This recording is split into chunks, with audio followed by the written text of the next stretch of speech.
Assalamualaikum warahmatullahi wabarakatuh. Saya Kia Sanjaya dari kelas 12B nomor absen 22. Di sini saya akan mempersembahkan sebuah video narasi biografi dengan tokoh utama Adolf Hitler dengan guru utama saya Bu Wiwi Ermiati sebagai tugas dalam bahasa Indonesia. Oleh karena itu, silakan duduk dan nikmati videonya. Terima kasih. Pemimpin merupakan seseorang yang menjadi penentu situasi dan keputusan terhadap suatu kelompok. Keputusannya akan yang jadi pertama didengar dan menjadi yang paling diprioritaskan. Tidak terkecuali pada keamanannya yang harus dijaga sebagai orang yang penting. Pemimpin ambisius, kompeten, dan tegas adalah seseorang yang paling dicari saat ini. Pada saat ini, seseorang seperti itu dapat dijuluki sebagai pemimpin sejati. Dan salah satu orang yang mencerminkan ciri-ciri tersebut adalah Adolf Hitler, sang pemimpin Jerman era Perang Dunia II. Dunia akan selalu mengingat salah satu pemimpin Jerman yang brutal, kaku, dan diktator, namun juga bisa dijuluki sebagai seseorang yang penuh ambisi. Ambisinya yang besar sebagai seorang nasionalis mampu mengubah peta dunia, mengubah seluruh tatanan dunia, dan bahkan meneror setiap unsur politik maupun militer di Eropa. Kesuksesannya dalam bidang politik maupun militer hingga memerintah seluruh negara adalah bukti kesuksesannya. Berikut adalah biografi Adolf Hitler. Adolf Hitler lahir pada tanggal 20 April 1889 di Braunau am Inn, Austria, Hungaria. Adolf Hitler lahir dari pasangan Alois Hitler dan Clara Hitler. Adolf berkebangsaan Austria pada tahun 1889 hingga 1925, lalu beralih berkebangsaan Jerman pada tahun 1932 hingga 1945. Hitler bekerja sebagai seniman dan tentara pada masa kehidupannya di Austria, dan mulai menjadi politikus dan kanselir pada perpindahannya di Jerman. Adolf Hitler memiliki seorang ayah yang bernama Alois Hitler. Alois Hitler adalah seorang pria yang memiliki kepribadian keras, disiplin, dan otoriter. Ia menuntut agar anak-anaknya, terutama Adolf Hitler, mengikuti jejaknya dalam karir di birokrasi. Namun, Adolf adalah seorang anak yang cerdas tetapi juga memberontak. Lebih tertarik pada seni dan militerisme daripada menjadi pegawai negeri. Hubungan Alois dengan Clara, ibu Adolf, adalah hubungan yang kompleks. Meskipun ia cenderung lebih tua dan sering bersikap dominan, Clara memberikan cinta tanpa syarat kepada anak-anaknya, terutama Adolf yang dianggapnya istimewa. Setelah kematian Alois, Clara menjadi pusat dunia Adolf. Tetapi hubungan ini juga dibayangi oleh rasa sakit dan kehilangan yang mendalam ketika ibu yang sangat dicintainya meninggal karena kanker pada tahun 1907. Adolf Hitler memiliki riwayat pendidikan yang cukup kompleks. Pada awalnya, Adolf menunjukkan minat dalam seni dan berniat untuk menjadi seorang seniman. Namun, keinginannya ditentang oleh ayahnya yang menginginkan dia mengikuti jejaknya sebagai pegawai bea cukai. Hitler lalu dikirim ke Realschule di Linz, tetapi ia berprestasi sangat buruk, mungkin sebagai bentuk perlawanan terhadap keinginan ayahnya. Setelah kematian ayahnya pada tahun 1903, prestasi Hitler semakin menurun. Ibunya akhirnya mengizinkannya keluar dari sekolah pada tahun 1905 tanpa niat untuk melanjutkan pendidikan formal. Di Wina, Adolf hidup dalam kondisi yang jauh dari ideal. Ditolak oleh akademi seni rupa yang ia idamkan, ia terpaksa tinggal di penampungan tunawisma, bertahan hidup dari penjualan lukisan-lukisan kecil. Selama periode inilah, ia mulai membaca berbagai literatur yang menyulut kebenciannya terhadap Yahudi dan Marxisme. Wina dengan keberagamannya menjadi cermin yang memperkuat prasangka Hitler. Ia menyerap ide-ide antisemitisme yang merebak di kota itu, terpengaruh oleh tulisan-tulisan jurnalis seperti Karl Lueger, seorang politisi yang terkenal dengan retorika anti-Yahudi. Seiring waktu, Hitler mulai meyakini bahwa Yahudi adalah sumber dari semua kesengsaraan Jerman dan Eropa, sebuah keyakinan yang kelak akan menjadi pusat ideologi Nazisme. Ketika Perang Dunia Pertama pecah pada tahun 1914, Hitler, seorang pria dengan nasionalisme tinggi, melihat kesempatan untuk membuktikan dirinya dan melayani tanah air yang ia cintai. Bergabung dengan resimen infanteri cadangan Bayern ke-16, ia menjadi pengirim pesan, sebuah tugas yang berbahaya yang sering menempatkannya di garis depan. Pengalaman ini memperkuat rasa patriotismenya, tetapi ia juga menanamkan dalam dirinya kebencian yang mendalam terhadap apa yang ia lihat sebagai pengkhianatan terhadap Jerman oleh kaum Yahudi. Meskipun terluka parah dalam pertempuran dan harus beristirahat selama beberapa bulan, Hitler kembali ke medan perang dengan semangat yang tak terkalahkan, sebuah sikap yang memberinya penghargaan salib besi yang ia kenang sepanjang hidupnya. Ketika Perang Dunia Pertama meletus, Adolf Hitler berada di Munich, Jerman pada saat itu. Berita perang menyebar dengan cepat dan banyak orang Eropa bereaksi dengan antusiasme patriotik, tidak terkecuali Hitler. Baginya, perang bukan hanya panggilan untuk membela tanah air, tetapi juga kesempatan untuk menghidupkan kembali semangat nasionalisme Jerman yang telah ia lama rasakan. Pada usia 25 tahun, Hitler mendaftarkan diri sebagai karyawan di resimen infanteri cadangan Bavarian. Meskipun sebenarnya ia masih warga negara Austria dan bukan Jerman. Bagi Hitler, perang adalah pelarian dari kegagalan hidupnya selama ini, terutama setelah tidak berhasil menjadi seorang seniman dan hidup dalam kemiskinan di Wina. Bergabung dengan militer Jerman memberinya rasa tujuan yang sangat ia cari. Di sana, ia menemukan komunitas dan rasa memiliki yang selama ini hilang dalam kehidupannya. Pandangan hidupnya yang sederhana dan keras terbukti sangat cocok dengan disiplin militer yang kaku, dan ini menjadi dasar dari identitasnya di kemudian hari. Hitler dikirim ke front barat, wilayah yang menjadi pusat dari banyak pertempuran paling sengit selama Perang Dunia Pertama. Sebagai seorang kurir dalam pasukan infanteri, tugasnya adalah membawa pesan dari pos komando ke garis depan, di bawah tembakan artileri dan bahaya lainnya. Posisi ini sangat berbahaya, tetapi Hitler berhasil bertahan dari berbagai pertempuran, seperti Ypres, Somme, dan Arras. Pengalaman di parit-parit front berat adalah salah satu faktor yang paling mempengaruhi pandangan dunia Hitler. Ia menyaksikan kehancuran massal, penderitaan tak terbayangkan, dan kehilangan teman-teman dekatnya. Namun, di balik semua itu, ia merasa bahwa perang adalah pengalaman yang membentuk jiwa dan memperkuatnya. Ia mengembangkan sikap fatalistik, percaya bahwa ia dilindungi oleh takdir untuk tujuan yang paling besar. Hitler juga dikenal sebagai prajurit yang disiplin dan setia. Ia jarang mengeluh, meski harus menghadapi kondisi parit yang mengerikan, di mana ia harus hidup dengan ketakutan terus-menerus akan serangan gas, hujan deras, lumpur, dan bom. Rekan-rekannya mengingatnya sebagai sosok yang tidak banyak bicara, seringkali menghabiskan waktu luangnya untuk membaca atau menggambar. Meskipun tidak memiliki banyak teman, ia dihormati oleh rekan-rekannya karena dedikasinya terhadap tugas.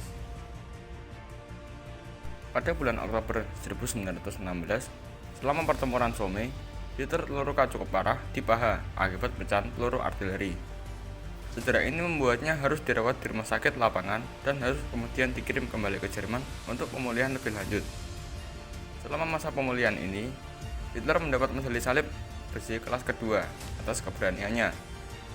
Penghargaan ini berharga baginya karena salib besi umumnya tidak diberikan kepada pasukan biasa, dan ini membuatnya rasa bangga yang mendalam.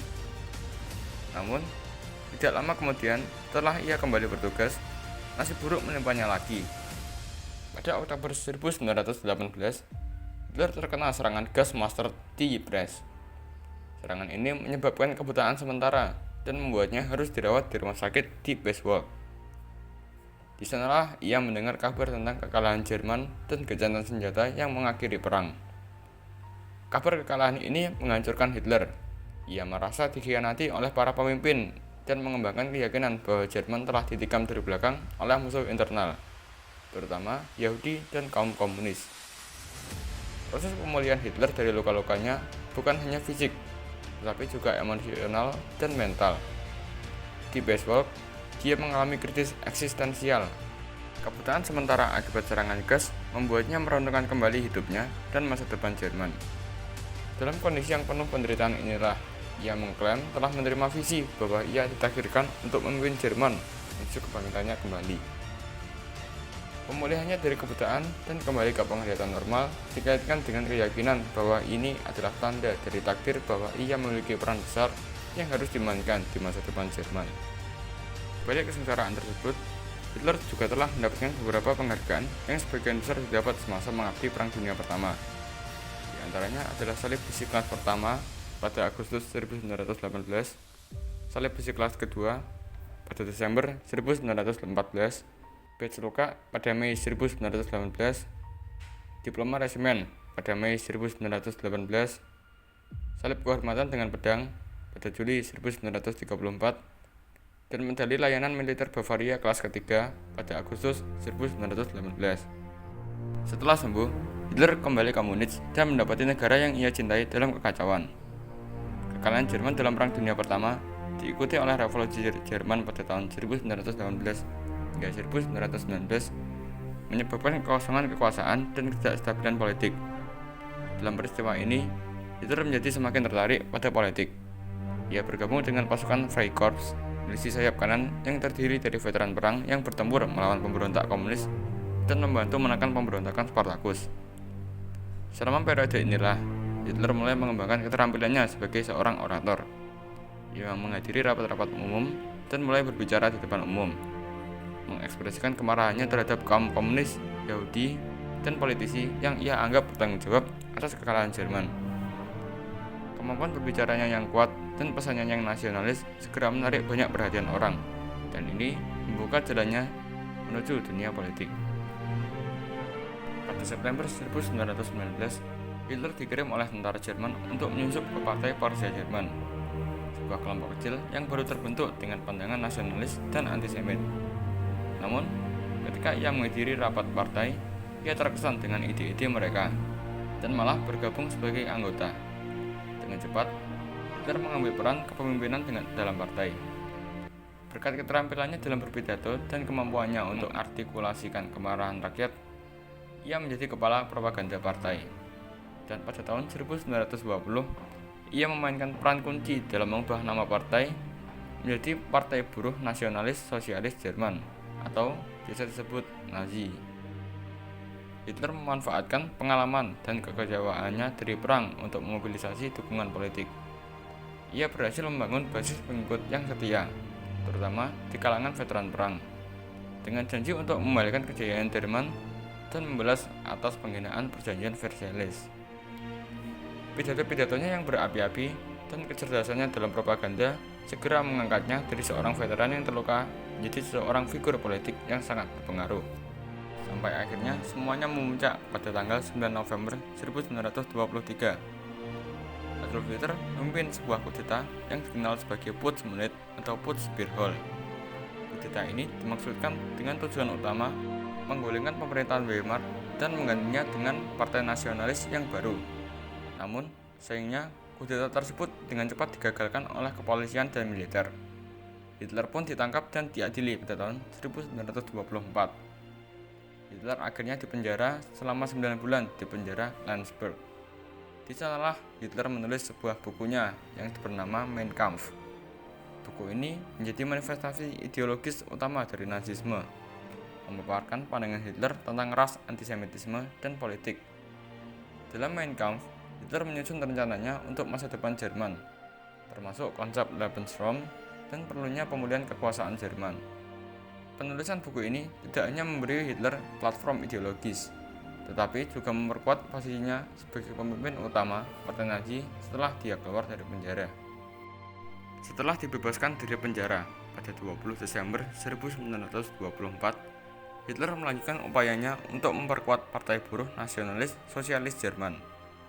Selama periode ini, ia mulai membangun kembali partai yang telah terpuruk akibat kudeta yang gagal. Dengan kemampuan oratorisnya dan strategi propaganda yang canggih, Hitler memperluas basis dukungan partai. Ia mengadopsi pendekatan yang lebih pragmatis, menghindari kekerasan, dan lebih fokus pada perolehan suara di pemilihan umum. Hitler juga mulai memperluas pengaruhnya dengan membentuk aliansi dengan kelompok-kelompok sayap kanan dan militer. Dia membangun struktur organisasi yang solid di seluruh Jerman, menjadikan SA dan Schutzstaffel sebagai alat untuk menjaga disiplin dan menekan lawan politik. Strategi ini membantunya meningkatkan popularitas dan kekuatan politik Partai Nazi. Namun, pada akhir 1920-an, Jerman mengalami krisis ekonomi besar-besaran akibat depresi besar. Krisis ini menciptakan ketidakpuasan yang luas terhadap pemerintahan Weimar. Partai Nazi di bawah kepemimpinan Hitler memanfaatkan ketidakpuasan ini untuk meningkatkan popularitasnya. Mereka menawarkan solusi radikal untuk masalah-masalah ekonomi dan sosial yang dihadapi rakyat Jerman dengan menyalahkan kaum Yahudi, komunis, dan pemerintah Weimar sebagai penyebab utama krisis. Partai Nazi memperoleh dukungan yang signifikan dalam pemilihan umum selama tahun-tahun krisis ini. Dalam pemilihan umum Reichstag pada tahun 1930, Nazi memperoleh sekitar 18% suara, menjadikannya sebagai salah satu partai terbesar di Jerman. Dalam pemilihan umum tahun 1932, mereka meningkat menjadi partai terbesar di Reichstag dengan lebih dari 37% suara. Popularitas yang meningkat ini menunjukkan kemampuan Hitler untuk memanfaatkan ketidakstabilan politik dan ekonomi untuk keuntungan politiknya. Setelah serangkaian pemilihan umum yang tidak memberikan mayoritas yang jelas, Presiden Jerman Paul von Hindenburg dan politisi konservatif lainnya mulai mempertimbangkan untuk memasukkan Hitler ke dalam pemerintahan pada Januari 1933. Mereka percaya bahwa dengan menjadikan Hitler sebagai kanselir, mereka dapat mengontrol dan memanfaatkan popularitasnya.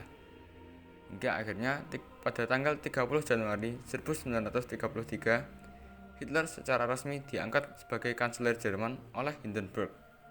Pengangkatan ini merupakan langkah strategis untuk mengatasi ketidakstabilan politik yang melanda Jerman pada saat itu. Meskipun posisi awalnya yang terbatas oleh kabinet koalisi yang dipenuhi dengan politisi konservatif dan militer, Hitler segera mulai menetapkan rencana-rencana untuk memperkuat posisinya dan mengkonsolidasikan kekuasaan. Kesuksesannya dalam politik tidak berhenti dari situ saja. Pada tahun 1933, dengan dalih mengatasi krisis negara, Adolf Hitler berhasil meyakinkan Reichstag untuk mengesahkan undang-undang pemberian kuasa. Undang-undang ini memberikan Hitler sebuah kekuasaan absolut, memungkinkannya mengatur negara tanpa kendali parlemen. Melalui serangkaian tindakan represif inilah, Hitler kemudian membubarkan partai-partai oposisi, membatasi kebebasan pers, dan menyentuhkan seluruh kekuasaan negara di bawah kendalinya. Dengan demikian, Jerman secara resmi memasuki era totalitarianisme di bawah kepemimpinan Adolf Hitler. Pada masa itu, hanya partai Nazi yang diizinkan beroperasi di Jerman. Semua organisasi sipil seperti serikat pekerja diambil alih oleh partai dan dijadikan alat untuk mendukung agenda Nazi.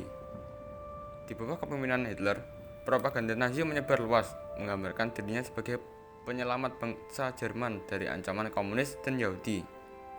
2 Agustus 1934, Presiden Paul von Hindenburg meninggal dunia. Dengan cepat, Hitler mengambil alih posisi presiden dan menyatukan kekuasaan kanselir dan presiden dalam satu jabatan yang baru, disebut sebagai Führer. Penggabungan ini secara efektif mengakhiri semua sisa-sisa demokrasi di Jerman, menjadikan Hitler pemimpin absolut dengan kontrol penuh atas negara. Militer Jerman, Wehrmacht, diperintahkan untuk bersumpah setia kepada Hitler, bukan kepada negara Jerman. Sumpah ini memperkuat kendali Hitler atas militer dan memastikan bahwa semua perwira militer setia kepadanya sebagai pemimpin tertinggi.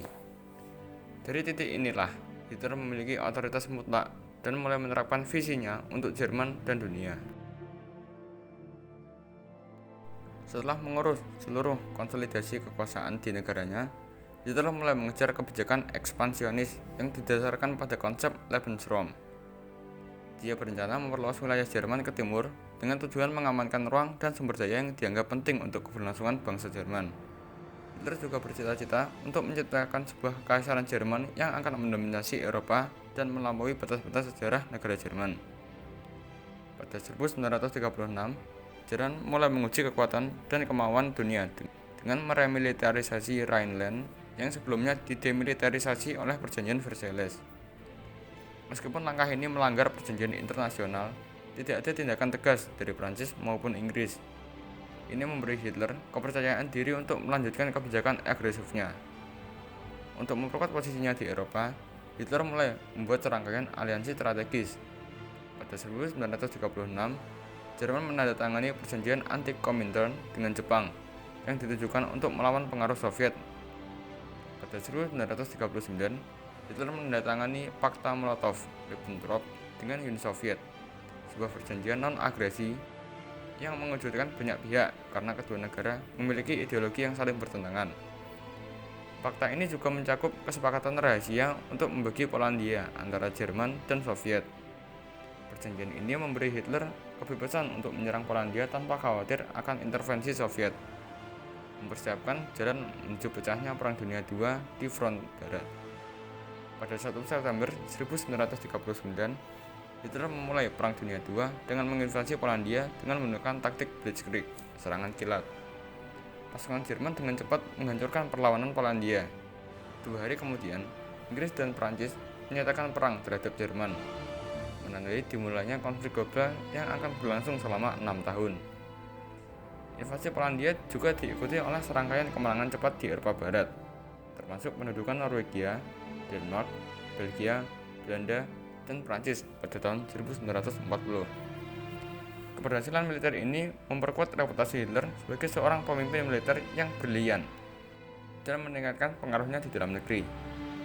Namun, setelah menguasai sebagian besar Eropa Barat, Hitler mulai menghadapi tantangan besar dalam pertempuran Inggris. Rencana invasi Inggris yang dikenal sebagai Operasi Sea Lion gagal karena Angkatan Udara Kerajaan Inggris berhasil mempertahankan udara Inggris dari serangan Luftwaffe. Kegagalan ini merupakan kekalahan strategis pertama bagi Jerman di perang tersebut. 22 Juni 1941, Hitler melancarkan Operasi Barbarossa, invasi ke Uni Soviet yang merupakan kampanye militer terbesar dalam sejarah. Hitler yakin bahwa Uni Soviet akan jatuh dalam beberapa bulan, tetapi perlawanan keras dan musim dingin yang ganas menghentikan kemajuan Jerman. Kampanye ini membuka front timur yang luas dan berdarah, yang pada akhirnya akan menjadi salah satu faktor utama kekalahan Jerman dalam perang. Selama Perang Dunia II, Hitler melaksanakan apa yang disebutnya sebagai solusi akhir, yaitu pemusnahan sistematis terhadap 6 juta orang Yahudi di Eropa melalui kamp-kamp konsentrasi dan pemusnahan yang disebut sebagai Holocaust. Holocaust yang merupakan salah satu genosida paling mengerikan dalam sejarah dilakukan dengan dukungan penuh dari aparatur negara Nazi. Selain itu, jutaan orang lain termasuk kaum Romani, kaum homoseksual, orang-orang cacat, dan lawan politik juga menjadi korban dalam kampanye pembantaian ini. Kekejaman Nazi terhadap populasi sipil serta kebijakan pendudukan brutal di wilayah-wilayah yang diduduki menjadi ciri khas rezim Hitler selama Perang Dunia II berlangsung. Kekalahan perang mulai terjadi setelah kegagalan di Stalingrad pada awal 1943. Tentara Jerman mulai mundur di front timur, menghadapi tekanan yang sangat makin besar dari tentara merah. Pada saat yang sama, Sekutu Barat mulai menekan Jerman di front barat, dimulai dengan invasi Normandia pada Juni 1944 yang dikenal sebagai Operasi D-Day. Penetrasi Sekutu ke wilayah Jerman menciptakan dua front perang yang tak dapat diatasi oleh pasukan Jerman yang semakin melemah. Pada akhir 1944, Jerman mengalami kekalahan besar di Ardennes yang dikenal sebagai Pertempuran Bulge. Operasi ini merupakan upaya terakhir Hitler untuk mengubah arah perang. Namun, kekalahan tersebut malah mempercepat jatuhnya Jerman. Sehingga pada awal 1945, Jerman berada di ambang kekalahan total. Pasukan Sekutu Barat maju dari barat, sementara tentara merah Soviet mendekat dari arah timur. 30 April 1945, menyadari bahwa kekalahan sudah tidak terelakkan dan tidak ingin ditangkap hidup-hidup oleh pasukan Soviet, Hitler bunuh diri di dalam bunker Führer di bawah kantor kanselir di Berlin bersama dengan Eva Braun yang baru saja ia nikahi sehari sebelumnya. Hitler menembak dirinya sendiri, sementara Eva Braun menelan kapsul cyanida. Kematian Hitler menandai berakhirnya era Nazi dan membuka jalan bagi kekalahan Jerman pada 8 Mei 1945. Ketika Jerman menyerah tanpa syarat kepada Sekutu, dengan jatuhnya Reich ketiga, dunia menyaksikan berakhirnya salah satu babak paling kelam dalam sejarah kehidupan manusia. Sebelum bunuh diri, Hitler memerintahkan agar tubuh mereka dibakar untuk mencegah musuh mengambilnya. Stafnya kemudian membawa mayat mereka ke taman di luar bunker dan membakar mereka. Pasukan Soviet menemukan sisa-sisa yang terbakar beberapa hari kemudian. Kematian Hitler mengakhiri kekuasaan Nazi di Jerman dan mempercepat akhir Perang Dunia II di Eropa. Pada 7 Mei 1945, Jerman menyerah tanpa syarat kepada sekutu, mengakhiri konflik yang telah menyebabkan kehancuran besar dan genosida terhadap jutaan orang termasuk 6 juta Yahudi dalam Holocaust.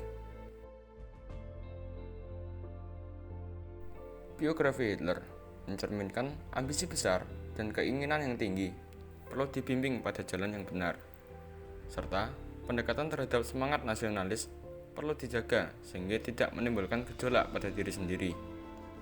Oleh karena itu, dari sudut pandang kemanusiaan, sejarah Hitler dan rezim Nazinya jadi subjek penting untuk diteliti dan dikaji, untuk memastikan bahwa bencana serupa tidak terulang di masa depan mendatang, dan bahwa pendidikan dalam bidang ini diperlukan untuk menjaga perdamaian dan keselamatan manusia. Baiklah, sekian dari saya. Bila ada salah kata mohon maaf. Jika terdapat pertanyaan, silakan bertanya di kolom komentar di bawah.